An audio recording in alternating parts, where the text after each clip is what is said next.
d'inégalités sociales, de genre ou de disparités économiques. J'ai été frappé de relire récemment qu'au cours des 20 dernières années, l'écart de revenus entre les 10% les plus riches et les 50% les plus pauvres a doublé. Et frappé aussi de relire récemment qu'aujourd'hui, les inégalités sont aussi grandes au début du XXe siècle, avant la Première Guerre mondiale. Ce sont des inégalités qui affectent toujours de manière disproportionnée celles et ceux qui sont déjà les plus vulnérables dans nos sociétés, encourageant ainsi les instabilités et le populisme, et conduisant à une perte de confiance envers la démocratie et envers les institutions. Donc, cette fragilité nous menace toutes et tous sur le plan intérieur dans nos pays, mais également sur le plan international. Et longtemps, probablement trop longtemps, nous avons considéré que la défense de nos intérêts et la protection des plus vulnérables étaient deux choses différentes. Et aujourd'hui, eh bien, nous savons que l'une ne va pas sans l'autre. Aussi pour la promotion de la paix, excellence, des institutions multilatérales fortes sont indispensables. Et nous avons quelques éléments sur lesquels nous appuyer ensemble. Le nouvel agenda pour la paix du secrétaire général, par exemple, qui insiste sur un point extrêmement important, c'est que la prévention est le point de départ de tout effort de paix. Les inégalités d'accès, les inégalités des chances, que ce soit l'alimentation, la santé, en termes d'emploi ou de propriété, conduisent à des conflits. Et nous devons tout faire pour que chacun dans nos pays puisse participer de manière complète à la vie politique, économique, sociale et culturelle. Et dans ce cas, sur le plan international, les menaces, les persécutions et les actes de violence qui ciblent notamment les femmes, notamment celles et ceux qui sont là pour défendre les droits humains, eh bien, doivent être aussi résolument combattus. Les jeunes aussi doivent avoir une perspective de développement et des perspectives de prospérité. J'ai parlé des inégalités, j'ai parlé de la promotion de la paix. Il y a évidemment aussi un rôle central des institutions multilatérales pour la protection des civils. Tous les conflits armés sont différents, mais tous ont pour dénominateur commun l'aggravation des inégalités et la souffrance des populations civiles. Et là aussi, donc, les institutions multilatérales fortes sont essentielles, avec le respect du droit international humanitaire, qui est une priorité absolue pour la Suisse, un respect qui est au cœur aussi de l'engagement de la Suisse au Conseil de sécurité. C'est l'occasion dans cette discussion, dans ce débat, de rappeler que la protection des civils dans les conflits armés, ce n'est pas une option. Il s'agit d'une obligation pour toutes les parties au conflit. Durant l'année écoulée, j'ai eu l'occasion de me rendre à plusieurs reprises dans des pays marqués par des conflits, notamment au Mozambique, notamment en République démocratique du Congo, notamment aussi en Colombie. Et ces contacts avec les populations affectées par les conflits rappellent à quel point le travail sur les causes profondes d'un conflit est essentiel pour garantir une paix durable. J'ai pu observer sur le terrain à quel point la participation pleine et entière des femmes est essentielle à tout retour à la paix. C'est la raison pour laquelle, d'ailleurs, mon pays, la Suisse, poursuit un engagement fort en faveur de la mise en œuvre de l'agenda Femmes, Paix et Sécurité des Nations Unies. Et c'est pour ça aussi que nous continuons à nous engager et à nous mobiliser pour la pleine mise en œuvre des résolutions qui y sont liées. Lors des conflits armés, le manque de biens et de services essentiels pour la population civile coûte souvent beaucoup plus de vie Il aggrave les inégalités, fragilise le retour à la paix. Et dans ce contexte, je saisis cette occasion d'insister devant vous sur l'importance des missions de paix des Nations Unies qui font un travail indispensable pour les populations les plus affectées. Et je crois, dans ce cadre aussi, que tous les acteurs humanitaires doivent aussi être protégés et soutenus. Il y a les missions de l'ONU sur le terrain, il y a également les autres acteurs qui s'engagent. Et dans ce contexte, eh bien, l'engagement du CICR doit être également fortement défendu.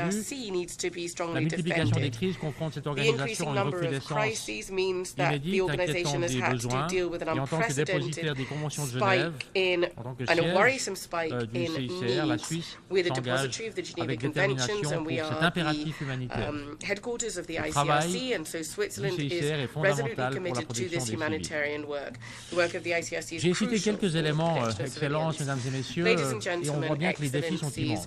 Et nous devons bien voir où sont nos intérêts communs. Certainement pas dans le désordre mondial que certains essaient de faire progresser à leur profit, mais au contraire dans un ordre mondial renouvelé qui permette de garantir la stabilité, la confiance et qui permette de nous garantir des perspectives communes. objectives. C'est pour cela, précisément, que nous devons prendre position. We need to take a stance. C'est pour cela, précisément, que nous devons nous engager à faire vivre cette collaboration internationale. L'Organisation des Nations Unies ne vient pas de nulle part. Elle incarne l'espoir institutionnalisé d'un monde meilleur. C'est un projet idéaliste, probablement, né à une autre époque de guerre, de brutalité, de désespoir,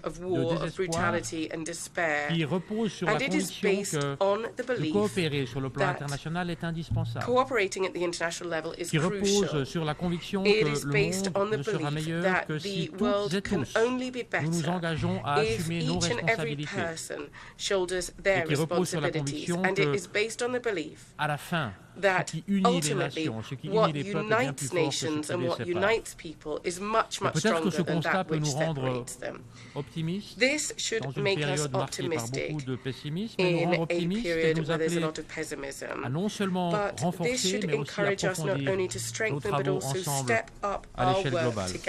Et nous avons avec cette Assemblée générale une chance unique, une occasion rare de nous rassembler pour une marque de confiance et de préparer ensemble le sommet de l'avenir en 2024 pour renforcer la coopération sur des questions essentielles, pour combler les lacunes que présente la gouvernance mondiale et pour réaffirmer les engagements existants. Notamment le cas pour l'agenda 2030, très impressionnant et très intéressant de pouvoir participer au débat et aux discussions hier. Et le sommet sur les objectifs de développement durable qui s'est tenu justement hier doit nous permettre de donner un nouveau souffle à cet agenda. To breathe new life into this agenda, because it is nothing less than our shared roadmap for a better future for us all. Let us show responsibility and solidarity to build a fairer, more egalitarian world for not us so much, but for those who are going to come after us, the future generations. And we must say this. This is a responsibility that we have to shoulder. It can't be delegated. This is our responsibility. Thank you. En nombre de la Asamblea, On behalf of the Assembly, I wish to thank the President of the Swiss Confederation for the statement just made, and I request protocol to escort His Excellency. The Assembly will now hear an address by Her Excellency Natasha Pirc, Musar, President of the Republic of Slovenia. I ask protocol to escort Her Excellency. En nombre de la Asamblea General, tengo el honor de dar la bienvenida On behalf of the General Assembly, I have the honor to welcome Her Excellency Natasha Pirc, Musar, President of the Republic of Slovenia, and I invite her to address this Assembly. Ladies and gentlemen, Your Excellencies, Mr. President, let me first congratulate you on your election as the President of the 78th session of the General Assembly. It is truly a great honor to address you for the first time as the President of Slovenia. You lead this institution in the most challenging of times such as have not been seen since the establishment of the United Nations. I will return to this point again later. We live in a world in which various actors, including private companies and individuals, affect international relations at all levels and across sovereign boundaries. It is a world that has changed demographically and technologically. It is a world in which human dignity is still not guaranteed for all and is increasingly challenged for the most marginalized and vulnerable people. It is a world with a set of normative commitments, including legally binding treaties, which are not being implemented. It is a world where there are many wars, deadly conflicts, aggressions against states, and the suffering of many civilians who fear for their lives or are affected by the socio-economic destruction caused by conflicts. It is a world that has not universally recognized the seriousness of the climate change unfolding before our eyes. It is a world that lacks global solidarity for the implementation of the development goals that we all have committed to. It is a world that needs the United Nations with a reformed, representative Security Council that will be able to respond to all of the mentioned challenges effectively and in an adequate and fair manner. We should tackle these challenges as one. If we continue to prioritize national interests, private interests, or just some particularistic interests of individual actors, and leave the resolution of global problems on the sidelines, we will extinguish ourselves as a civilization. In this context, I would like to briefly touch upon 4 issues that call for the attention of all of us and which require that we all adopt and implement appropriate measures. Climate change, Security Council reform, the pitfalls of the digital age, and of course, gender equality. On climate change, it may sound like a cliché to say that we need to abandon the business as usual mentality, but it is not a cliché. Business as usual is not working.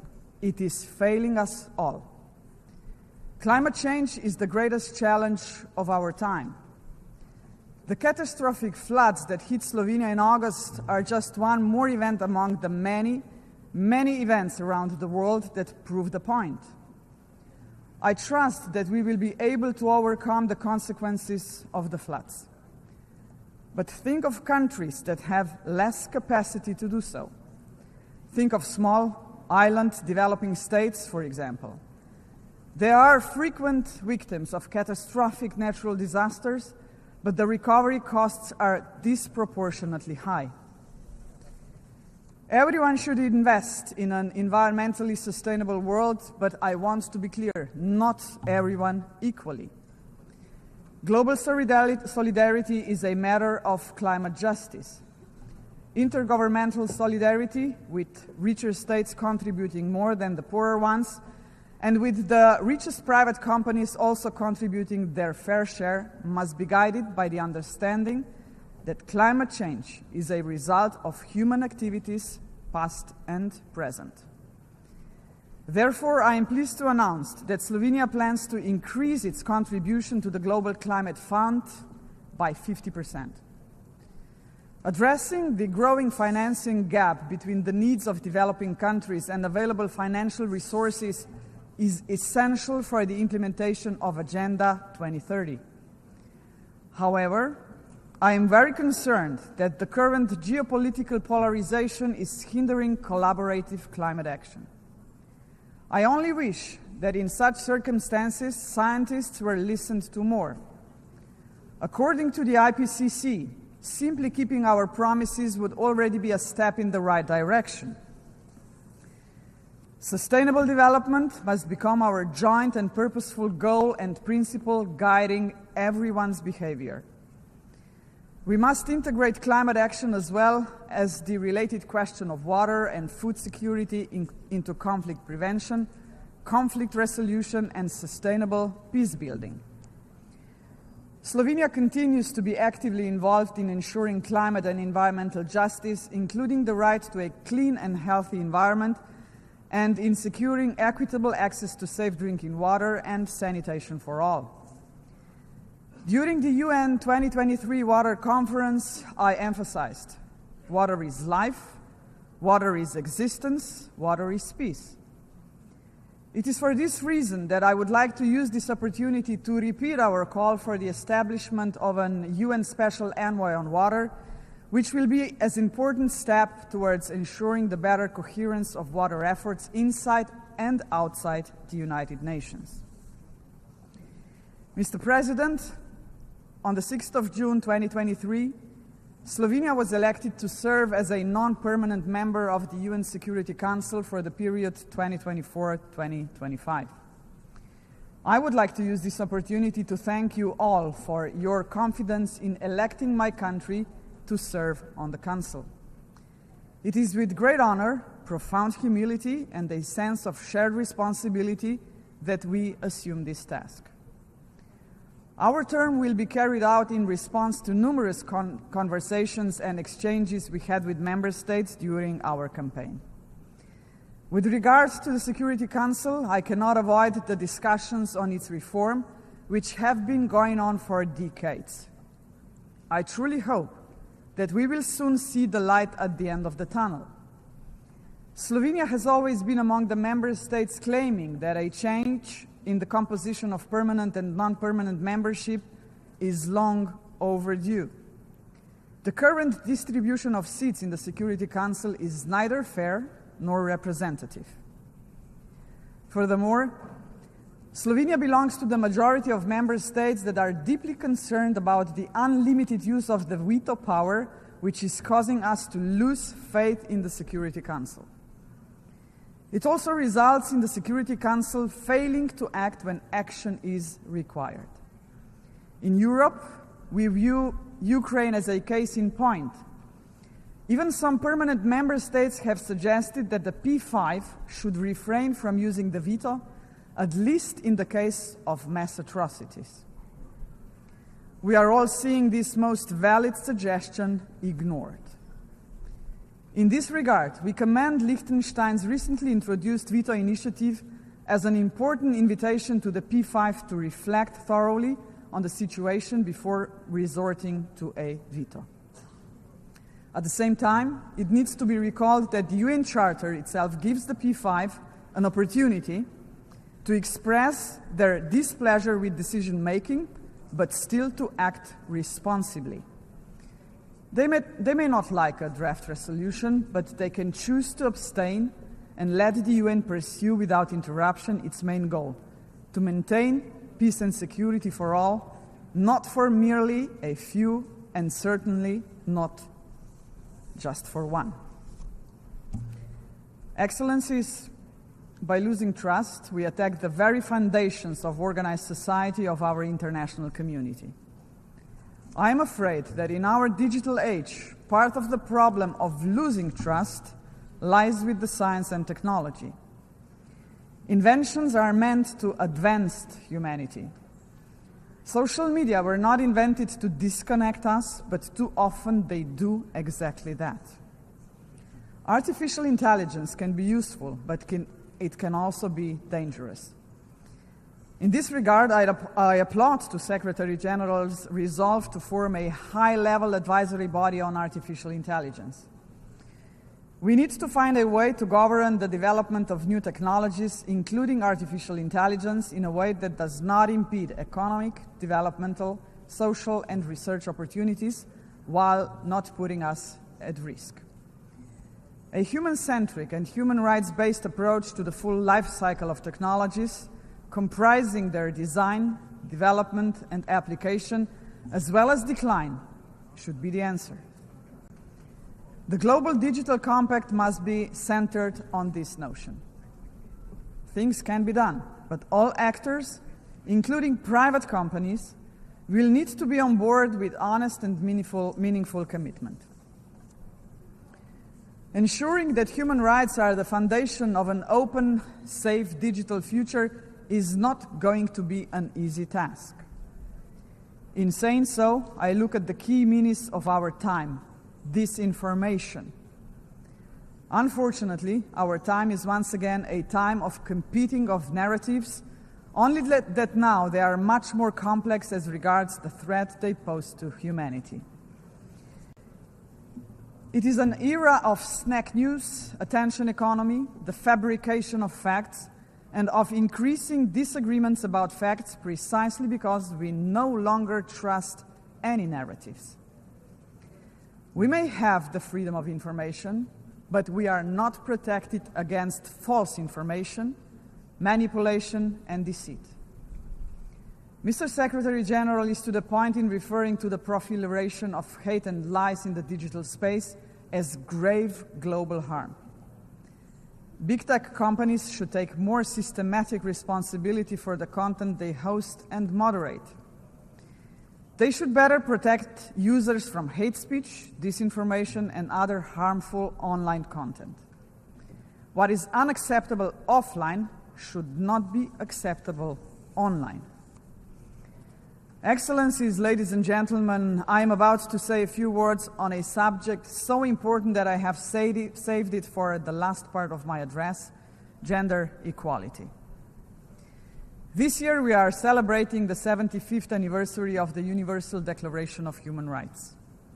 It saddens me that today we are still facing the fact that half of the world's population, women and girls, experience inequality, exclusion, and even brutal violence.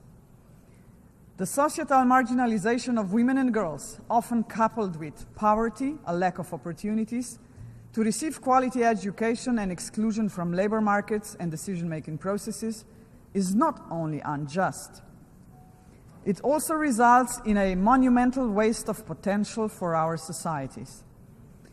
To ensure dignity for everyone, including women and girls, we all must pursue this goal, whether in the West or East, the North or South, or anywhere in between.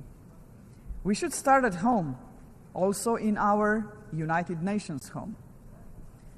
In this regard, I would like to recall an outstanding detail that illustrates the need to take SDG goal number 5 very seriously.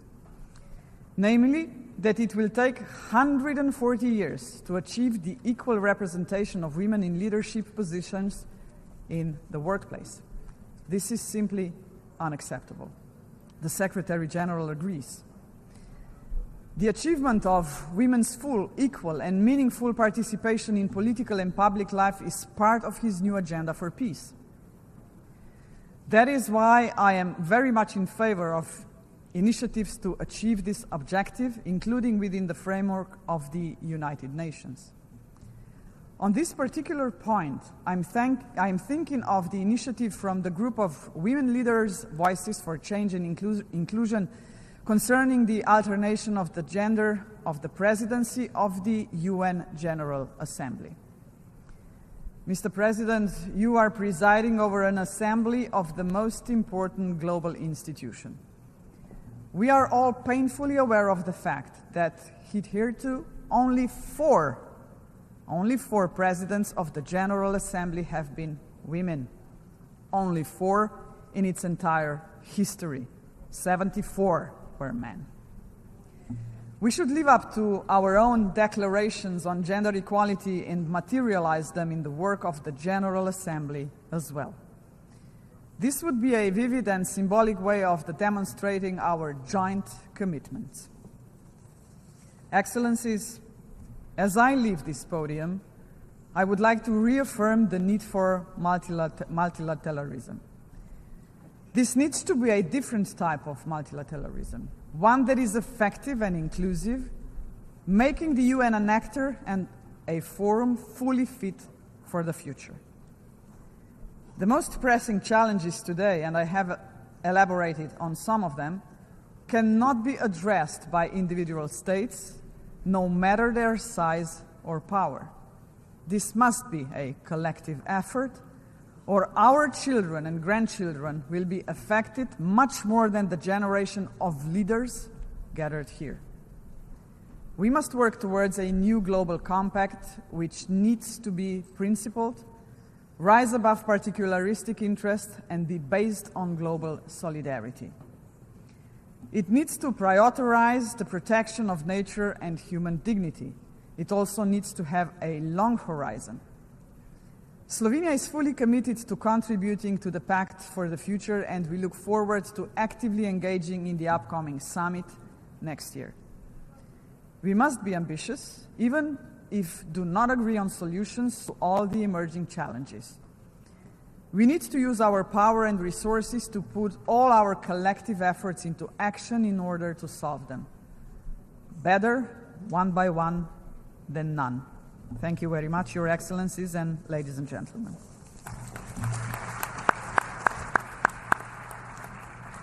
On behalf of the General Assembly, I thank the President of the Republic of Slovenia for the statement that she has made, and I would ask Protocol to escort Her Excellency. The Assembly will now hear a statement by His Excellency Shavkat Mirziyoyev, President of the Republic of Uzbekistan. I request Protocol to escort His Excellency. On behalf of the General Assembly, I have the honor to welcome His Excellency Shavkat Mirziyoyev.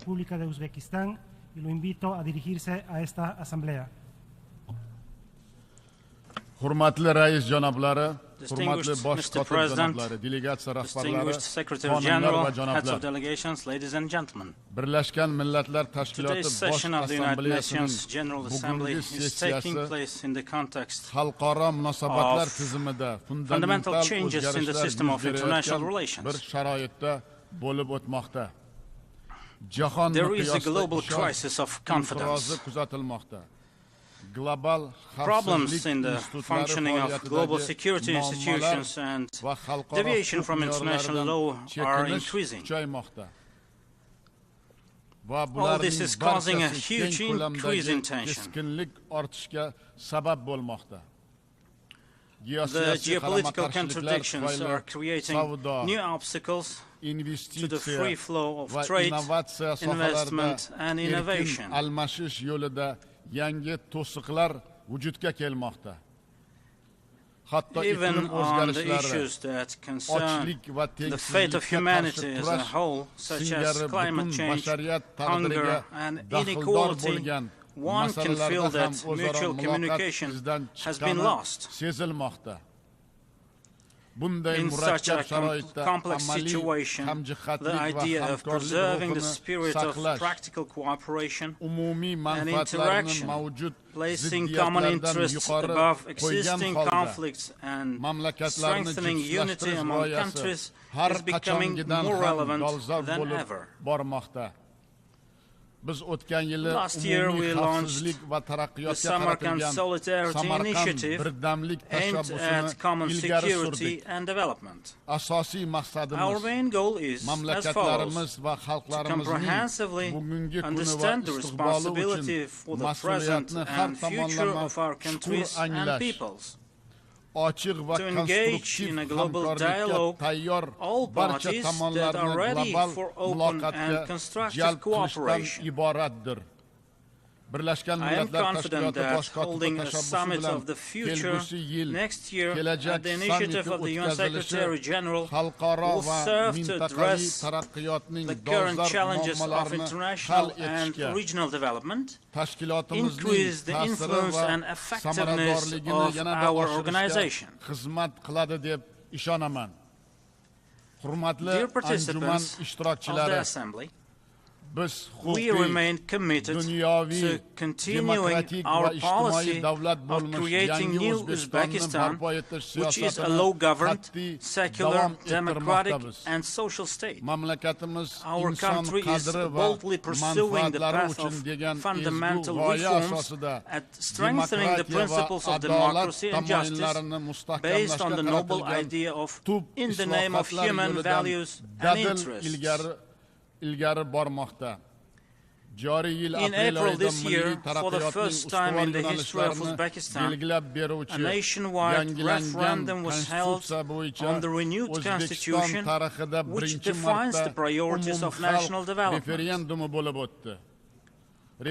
than 90% of the voters in the referendum supported this truly popular constitution. This has ensured that our reforms have become indeed irreversible.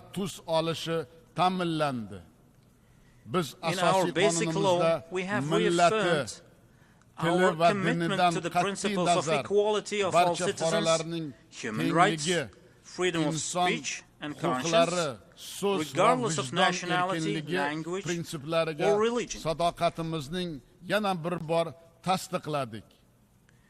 It is on this legal basis that we have adopted the development strategy Uzbekistan 2030.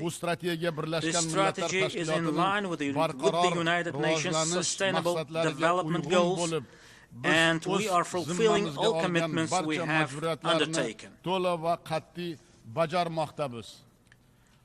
Ladies and gentlemen,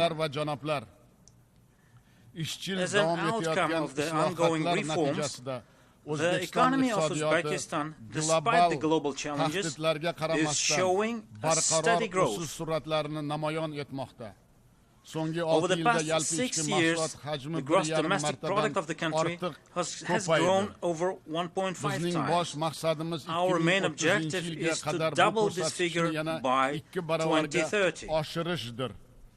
Another priority of our economic liberalization is to become a full member of the World Trade Organization in the near future. Since 2017, poverty in our country has been halved thanks to the policies aimed at improving the living standards of our people. We plan to reduce it to 7% by 2030. We intend to increase by several times the scale of water supply, healthcare, education, and other social services to population. We support the UN Secretary-General's initiative, Global Accelerator on Jobs and Social Protection. Va ijtimoiy himoya global akseleratori borasidagi tashabbusni qo'llab-quvvatlaymiz. In order to share best practices within the framework of this initiative, we propose to hold in 2024 in our country the World Conference titled Social Protection, the Path Towards Development, under the auspices of the United Nations. Dear participants of the summit, in recent years, Uzbekistan achieved remarkable results in the protection of human rights. Forced labor and child labor have been completely abolished in our country. For a century, millions of people were forced to pick cotton in Uzbekistan. The vast majority of the population, teachers and doctors, entrepreneurs, workers and employees, and unfortunately, school children and university students were mobilized to pick cotton every year from September to December. As a result, boycotts of Uzbek cotton were announced, and the country was blacklisted for several years. Thanks to our strong will and determination, now it is all history. Our people have been completely liberated from cotton slavery. The ban on forced labor is guaranteed in our renewed constitution, and the criminal liability for the involvement in forced labor has been introduced. I believe that it is necessary to intensify the global fight against forced and child labor. Our experience shows that it is possible to put an end to this. Ladies and gentlemen, one of Uzbekistan's strategic tasks is the development of human capital and training of a creative young generation. We believe that high-quality education, accessible to all, is the most effective factor in eradicating poverty, improving public welfare, and achieving sustainable economic growth. In this respect, our country has gained considerable experience in recent years. The education system is undergoing radical transformations. In the last 6 years, the coverage of preschool education has increased from 21% to 70%, and that of higher education from 9% to 38%. By 2030, we will create conditions for every child to have access to preschool education and for half of secondary school graduates to obtain higher education. Dear heads of delegations, in recent years, Central Asia has embarked on a path of good neighborliness, stability, joint partnership, and progress. Thanks to our joint efforts, Uzbekistan has managed to address problems of state borders, transport corridors, and water use with all its neighbors. Mutual trade between the countries of the region has grown by more than 2.5 times, and the number of joint ventures has increased 5-fold. Our region has become a promising center for economic development, transport and communications bridge connecting east and west, north and south. This has led to a growing interest in our country. Central Asia's openness to the world is becoming the main condition for ensuring the region's security and stable development. It is safe to say that our people unite around a growing sense of regional identity, and this sense is growing ever stronger. It's not only our history that is common, but also our future and our vital interests that are shared. Expanding our regional cooperation is and will be our only choice. I'm convinced that with the support of the international community, Central Asia will continue on the path of unity. In this regard, transforming Central Asia into a peaceful and prosperous region will henceforth remain a priority goal of Uzbekistan's foreign policy. Distinguished participants of the summit, in Central Asia, where almost half of the population belongs to the younger generation, the issues of youth and creating opportunities for fulfilling their potential have an utmost importance. In order to strengthen cooperation in this field, the countries of our region have recently signed an agreement on the common dimensions of the youth policy. We are currently interested in establishing effective cooperation with the United Nations and its specialized structures, studying best practices and achievements of other regions. In this regard, I propose to establish a working group at the United Nations to support the youth development in Central Asia. ishchi guruhni tashkil etishni taklif etaman. As part of this, it would be expedient to develop the program Central Asia's Youth Agenda 2030. Distinguished heads of delegations, the active participation of women in society and public management, public administration is an urgent issue today.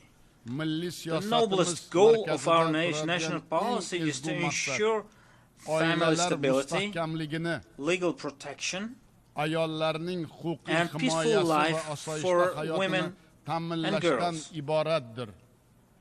In addition, we are carrying out systemic work to achieve equality between men and women.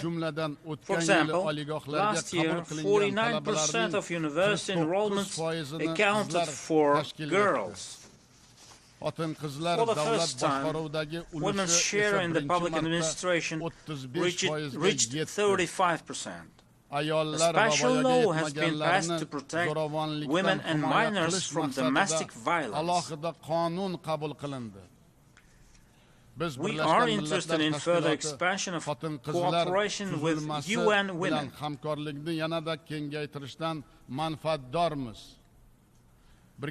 As a joint initiative, we propose to hold the Asian Women Forum in Uzbekistan next year to discuss the issues of fulfilling the creative potential of women and exchange experiences and best practices.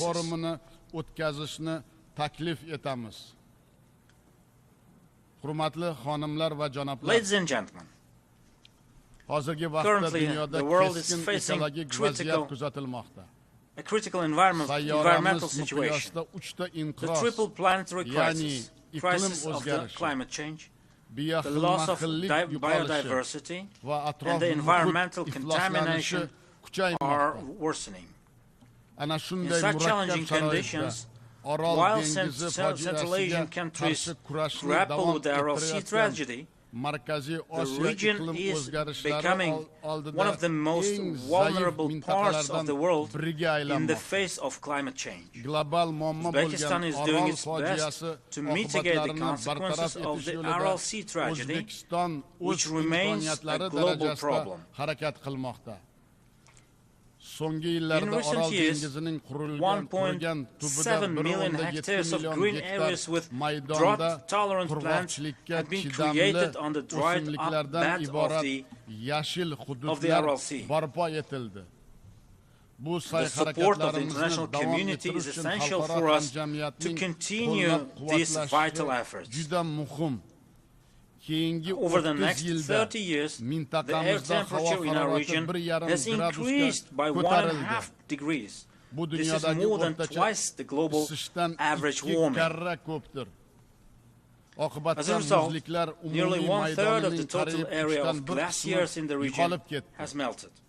If this tendency continues, the flow of the two major rivers in our region, Amudarya and Sidarya, may decrease by 15% in the next 20 years. It is expected that per capita water supply will decrease by 25% and agricultural yields by 40%. Unless we take timely and effective measures, the consequences of these problems will seriously undermine our region's socio-economic stability. Given this context, we support the establishment of the position of the Special Representative of the UN Secretary General for Water Resources. We are in favor of attracting and introducing the state-of-the-art technologies in the process of establishing a water-saving technologies platform in Central Asia, using the United Nations water mechanism. We are building up a systemic cooperation as part of the Green Development Program adopted by the countries of the region. Such a partnership completely meets our interests and is aimed at preventing threats related to climate change. In this context, I believe that the introduction of the Central Asian Climate Dialogue would be expedient. We put forward an initiative to adopt a UN General Assembly resolution, Central Asia facing global climate threats, solidarity for common prosperity.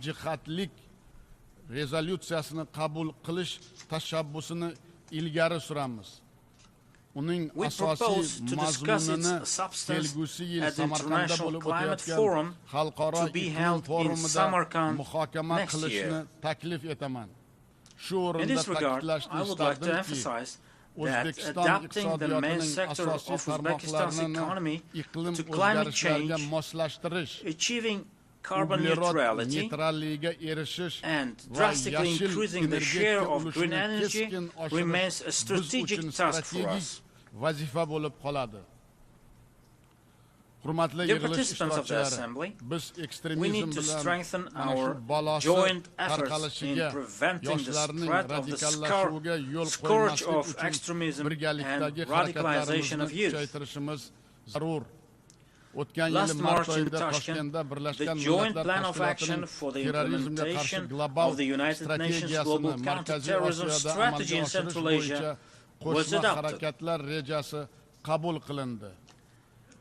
As part of our national strategy on countering extremism and terrorism, we are placing a particular emphasis on this matter.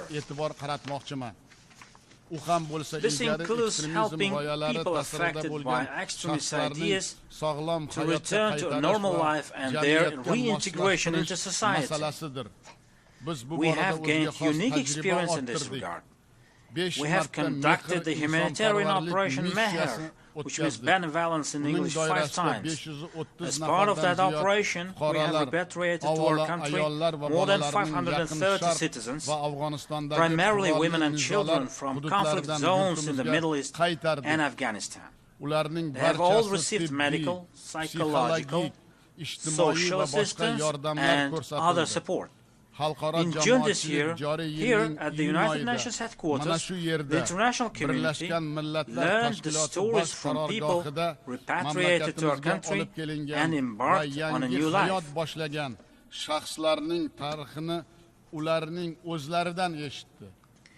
In order to continue ongoing actions in this direction and promote a permanent exchange of experience, we have taken specific measures to establish the Regional Expert Council on systemic work with persons repatriated from combat zones under the auspices of the United Nations Counter-Terrorism Office.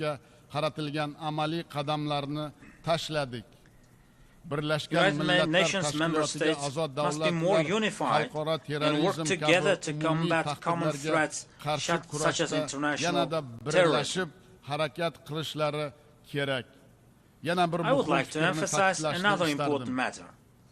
We believe that the recent manifestations of religious intolerance and Islamophobia that have taken place in some countries are unacceptable. In order to promote globally the ideas of religious tolerance and cooperation, we propose to establish in Uzbekistan the International Center for Interreligious Dialogue and Cooperation under the auspices of UNESCO.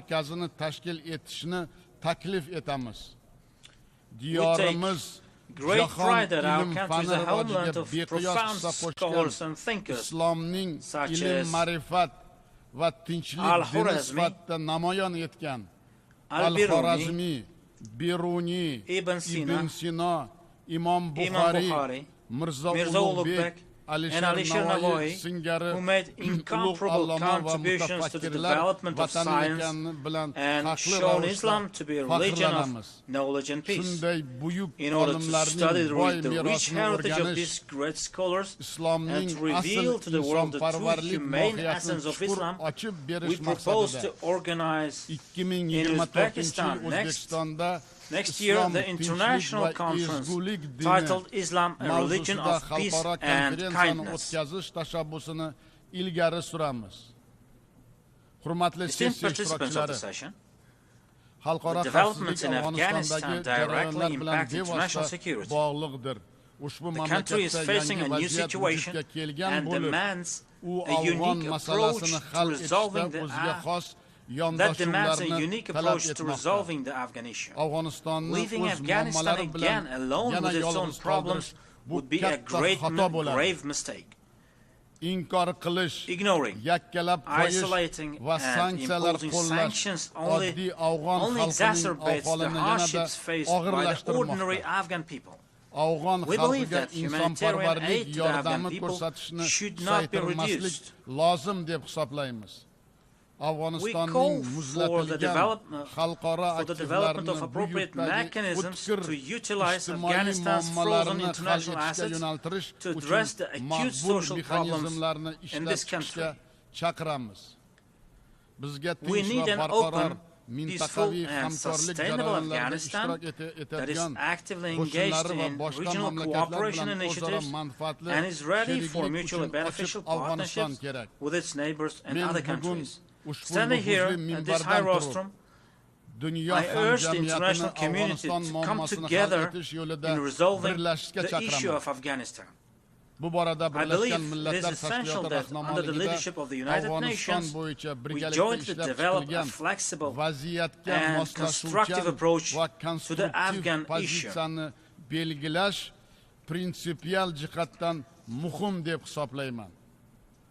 Dear President, dear participants of the Assembly, in this turning point of history, we must all consider what planet we will leave to the future generations.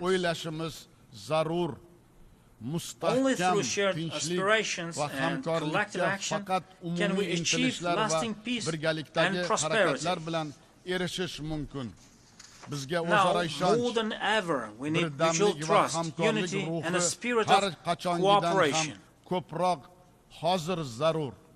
Concluding my statement, I would like to reiterate that Uzbekistan, in this path, always remains committed to strengthening deep and long-term cooperation with United Nations structures and with all countries.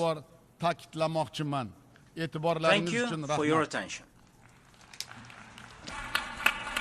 A nombre de la Asamblea, On behalf of the Assembly, I thank the President of the Republic of Uzbekistan for the statement he's just made. I would ask the protocol to escort His Excellency.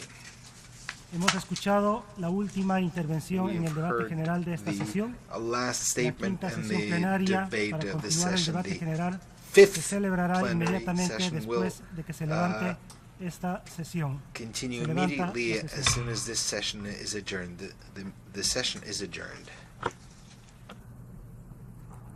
Declaro abierta la quinta sesión plenaria de la Asamblea General. Declare open the fifth plenary session of the General Assembly.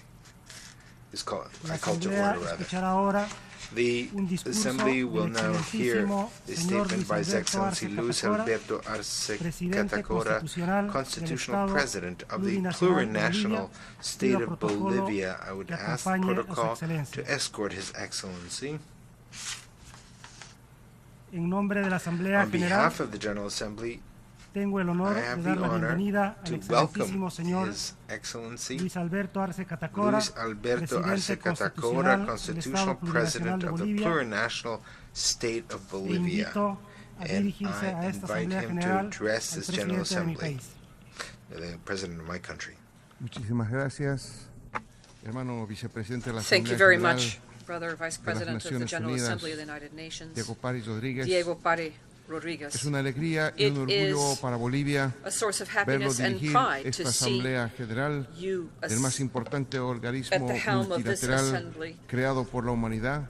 Y estamos seguros que junto al presidente Denis Francis y su liderazgo pondrán en alto el nombre de sus países, de nuestra región latinoamericana y caribeña. Distinguidos jefas y distinguidos jefes de Estado, de Gobierno, ministros de Relaciones Exteriores, hermanas y hermanos de las delegaciones presentes, buenas tardes a todas y todos. Hermano vicepresidente, Brother Vice President, hace un año, en este mismo foro, denunciamos que el mundo enfrentaba una crisis capitalista que ponía en riesgo a la humanidad y a la existencia misma del planeta. Lamentablemente, a un año de esa declaración, ese delicado escenario no ha cambiado. El sistema capitalista, en su afán de imponer su decadente hegemonía, replica prácticas de dominación y explotación colonial que deberían estar ya superadas. Lamentablemente, muchas de las brillantes propuestas que han emergido del seno de esta Asamblea han sido desoídas o simplemente omitidas por intereses funcionales al salvaje sistema de explotación capitalista que prioriza la producción y reproducción del capital antes que salvaguardar la vida de los seres humanos y la existencia del planeta. Es evidente que nos encontramos frente a la precarización de la economía por los efectos de los múltiples conflictos bélicos que sacuden al mundo en la actualidad. La paz y la seguridad se encuentran en inminente riesgo ante la falta de voluntad de la comunidad internacional para proponer soluciones que privilegien el diálogo y pongan fin a los esfuerzos bélicos fomentados por las transnacionales de la guerra. A ello se suman los graves efectos de la crisis ecológica en los sistemas de vida de todos los rincones del mundo. Según los expertos, debido al sistema imperante, se han superado 6 de los 9 límites planetarios, dentro de los cuales la humanidad y la Madre Tierra en su conjunto pueden continuar desarrollándose y prosperar. Vale resaltar que esta trágica situación empeoró aún más durante las últimas décadas de unipolaridad y unilateralidad, de inacción y de compromisos no cumplidos. Los desafíos pendientes siguen siendo numerosos y enormes, pero hoy nos encontramos ante el alba de una nueva configuración internacional.